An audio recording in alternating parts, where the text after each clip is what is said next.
I fear not the dark itself, but what may lurk within it. Welcome to Lurk, bringing you creepy, strange, and bone-chilling stories, with your host, Jamie Jackson.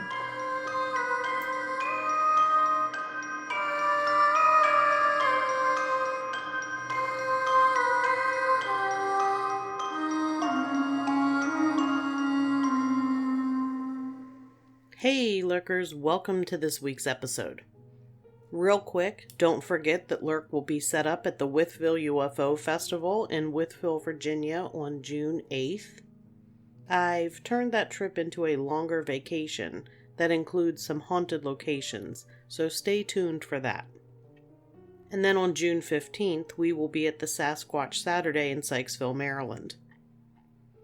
Links to those events will be in the show notes. So let's get to our topic for this week, the Winchester Mystery House. The Winchester Mystery House is an historic landmark located in San Jose, California, and it was a personal residence of Sarah Lockwood Pardee Winchester, the widow of William Winchester.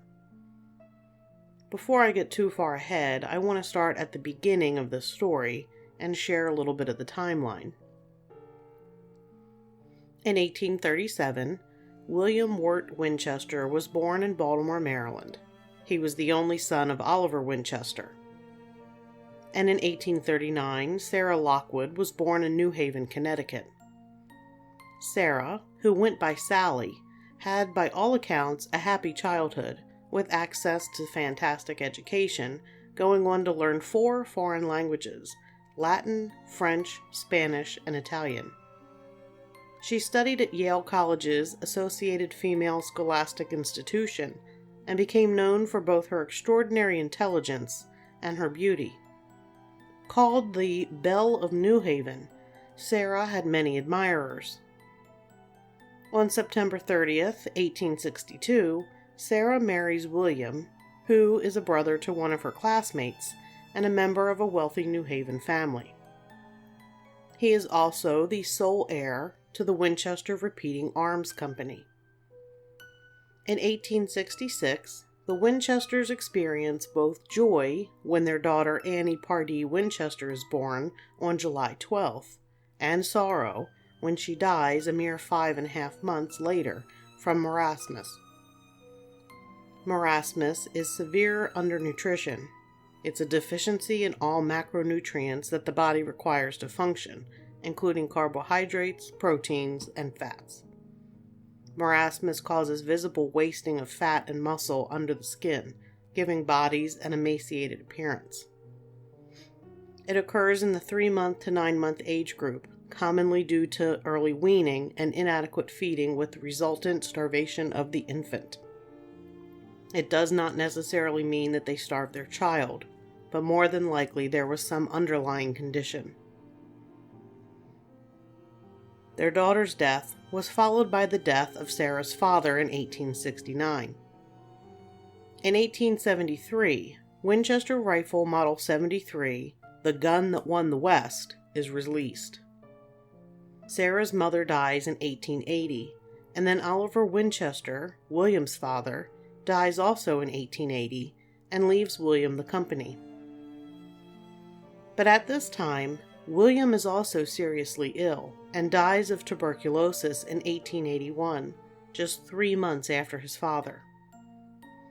So at the age of 43, Sarah Winchester inherited William's fortune of $20 million and 50% of the Winchester Repeating Arms stock.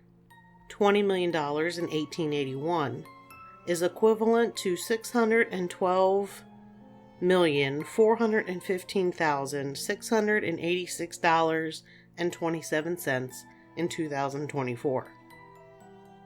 Then Sarah's sister dies in 1884.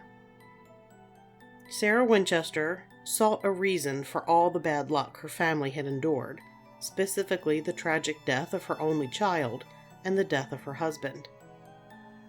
But really, she suffered one loss right after the other, and she ended up wearing black for the rest of her life.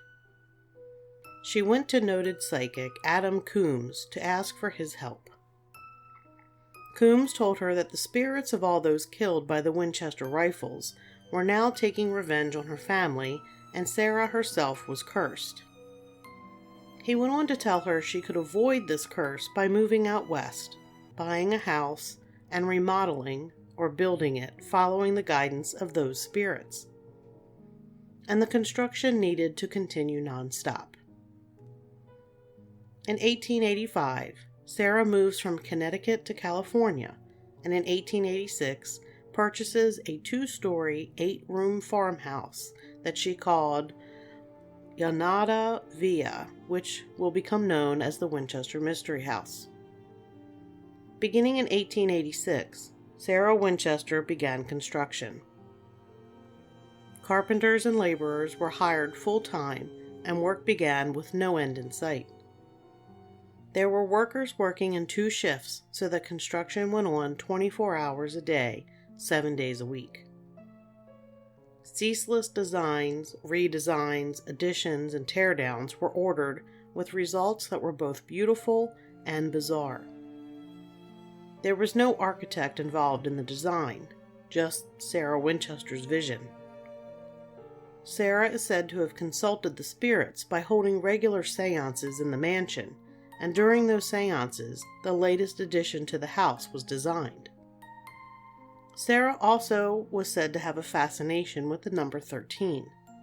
In the house, you'll find 13 windows grouped together, 13 bathrooms, 13 steps, 13 gas lights, etc.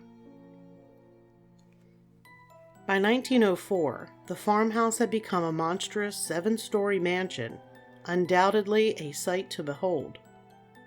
It's hard to say where the expansion would have stopped if an earthquake had not damaged the top 3 floors and caused considerable damage to the mansion's exterior. When the 1906 San Francisco earthquake hit, the Llanada Villa was severely damaged. Though there were rumors that Winchester was trapped in the San Jose home, there is no evidence that she was there. She owned several homes in California, and after the earthquake spent most of her time in her home in Atherton. The 7-story tower and most of the chimneys collapsed. One entire wing was destroyed along with the 3rd and 4th-story additions. Winchester had the rubble removed, but had little more done to the property after the earthquake. It left doors that opened to nothing, where balconies had once been, pipes that were protruding from what were once window boxes, and staircases that once led to upper floors ending suddenly. Since then, the building continued, but instead of building up, Winchester built outwards. The estate transformed into a sprawling structure. While she stayed at the mansion, Sarah slept in a different bedroom every night, never repeating the same rooms 2 nights in a row. And from 1886 to 1922, construction seemingly never ceased, as the original 8-room farmhouse grew into the world's most unusual and sprawling mansion that featured 24,000 square feet, 10,000 window panes, which is more than the Empire State Building, which only has 6,500, 2,000 doors, 160 rooms, 52 skylights, 47 stairways and fireplaces, 17 chimneys, 13 bathrooms, and 6 kitchens, built at a price tag of the $5 million in 1923, or $71 million today. Construction on the house ended with Sarah Winchester's death in September of 1922. It's said that the house underwent 38 straight years of constant construction. In 1975, workers discovered a new room with a lock containing 2 chairs and a phonograph speaker from 1900. The theory was that Sarah forgot about the room and built around it. A hidden safe was discovered in the ballroom, and inside were the obituaries of her husband and daughter and a lock of her daughter's hair. The house had a lot of new amenities, like indoor plumbing with hot water, 3 elevators, and wool insulation. And now, the house is haunted. I guess it's possible it was always haunted, but now some of the ghosts are from Sarah Winchester's time. The house is host to both intelligent and residual hauntings.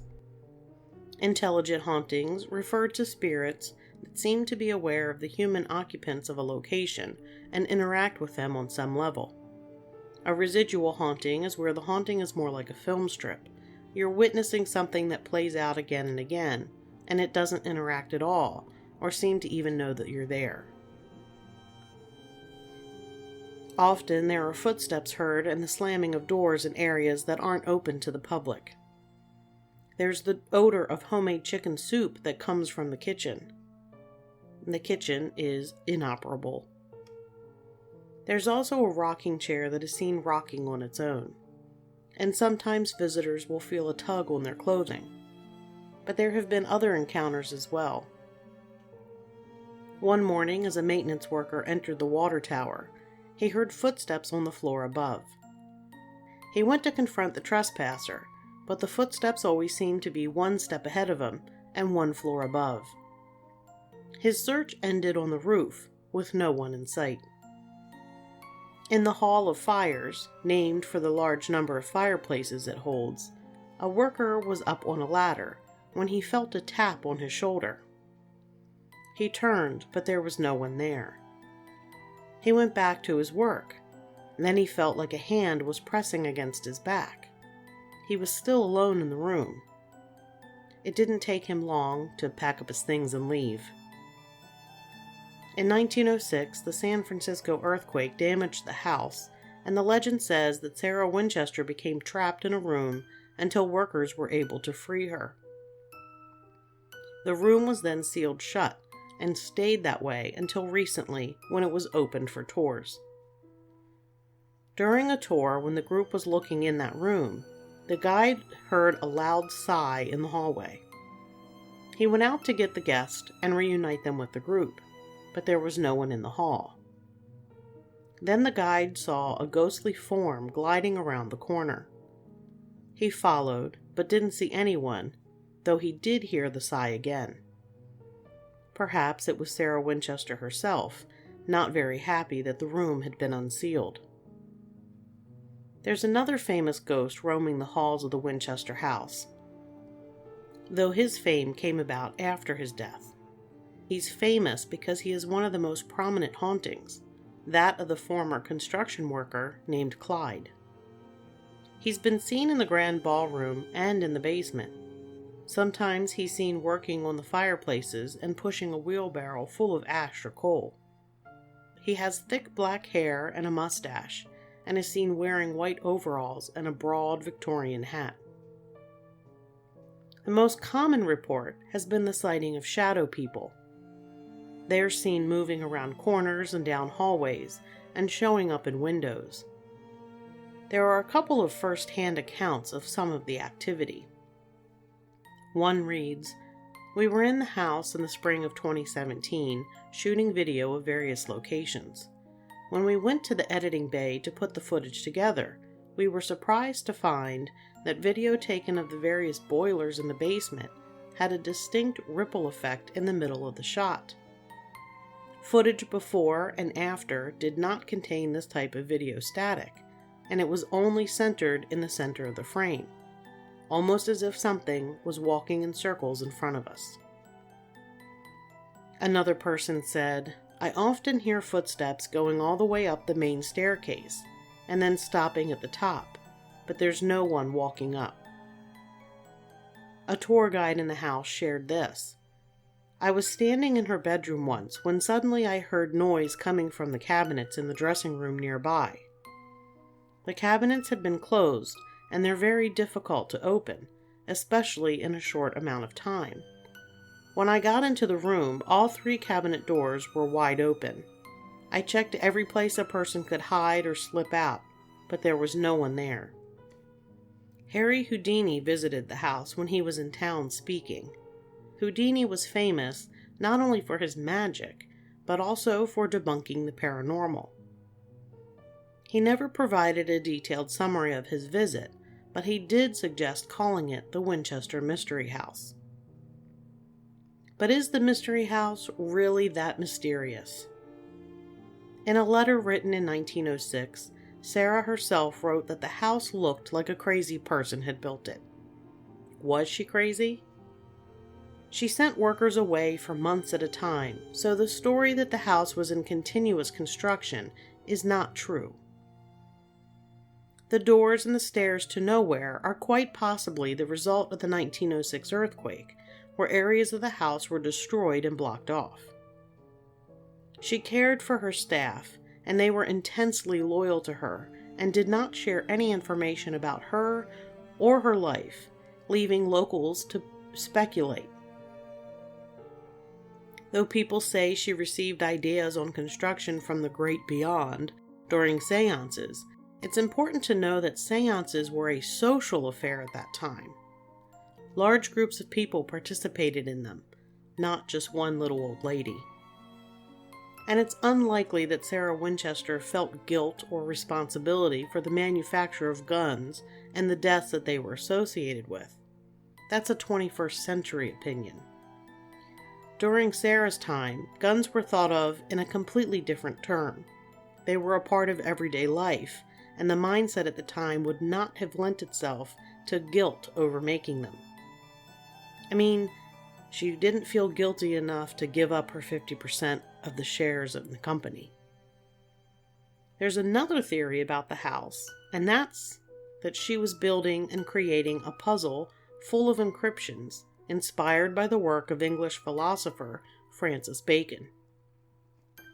Clues to the house's meaning are said to be hidden in the ballroom, the Shakespeare windows, and iron gates.